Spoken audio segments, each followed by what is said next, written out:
Hey everyone, it's once again time for another Assassin's Creed review. This time we will be, of course, reviewing Brotherhood, as I have just completed it yesterday. I'll point out again, these reviews are simply my own thoughts and opinions on what I liked and disliked about the game. I tend to avoid anything in a neutral area, and only focus on these things that I found to be good or bad, or at the very least, different from previous games. First and foremost, the combat is definitely the best of AC1, 2, and Brotherhood. Keeping everything from the two previous games, and just building off from it felt amazingly fluid. There was a slight change in the complexity of the buttons, though not by much at the beginning, but nonetheless, after quickly adapting to it, I was slaughtering my enemies like never before, and it felt amazing. In fact, all enemies became a joke to me, with my only real threat that could ever even come close to causing me to fail a mission be when stealth was enforced or when I accidentally didn't know what the objective was once or twice. I can't explain how satisfying it was to kill a person and then chain attack as many as I could as long as I wasn't interrupted, which, let's be honest, was nowhere near enough.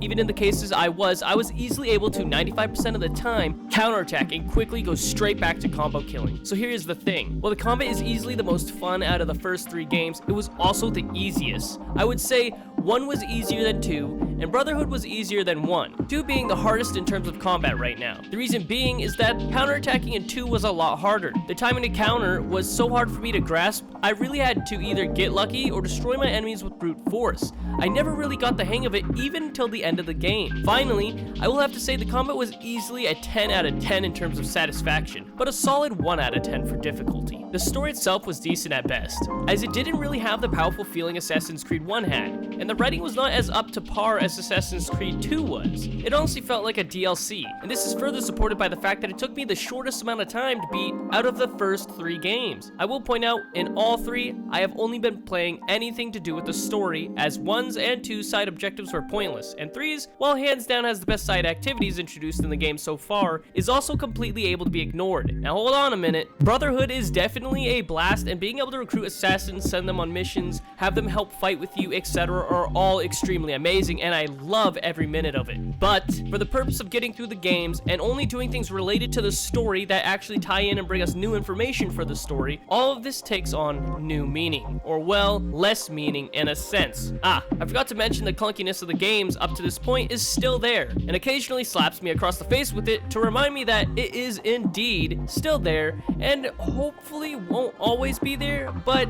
tends to, well, tell you otherwise. To be honest, as you know, these reviews are never that long, as I mentioned. I only focus on the things that, well, stand out to me in a positive or negative way. Overall, the game felt like a, well, DLC, and had a decent story even if it felt lacking, had the best activities and side objectives by far so far, but at the end of the day, and the question some of you are still asking and wondering about is, well, this. Has my opinion on Ezio changed since playing through the first game all the way through the second? Have those of you who watched me play the series to now, who have been saddened by my dislike of his character, finally been redeemed? And my answer to that is